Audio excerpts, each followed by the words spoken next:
Shu sonni inglizcha aytingchi. Agar 3.14 ya'ni 3.14 degan bo'lsangiz, tabriklayman. Siz ingliz tili ona tilingiz emasligini ko'rsatib qo'ydingiz.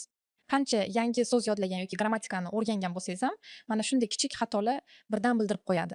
Siz noto'g'ri talaffuz qiladigan 3 ta son bugungi rolikda. O'nli kasrlardan boshlaymiz. Ingliz tilida o'nli verguldan o'tishingiz bilanoq sonlar o'zining o'nliklar va yuzliklar maqomini yo'qotadi.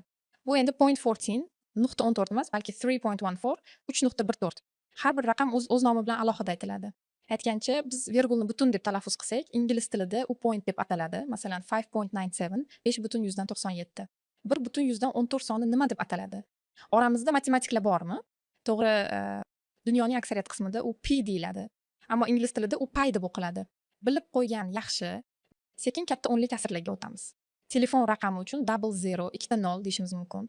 Lekin matematikadachi hech qachon 0.005 demang. Har bir nolni alohida aytishingiz kerak.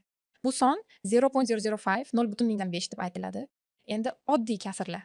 Biz bunday kasrlarni 1/3 desak ham, inglizcha 1/3 desangiz, sizga g'alatiroq qarab qo'yishadi. Chunki ingliz tilida pastki qism mahraj uchun tartib raqamlari ishlatiladi.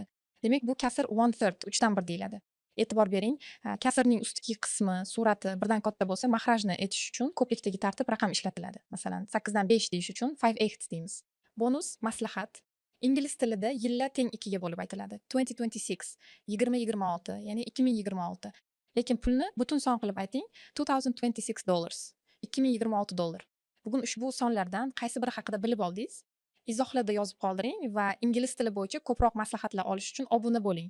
Va albatta Lexika.uz saytiga ham tashrif buyuring.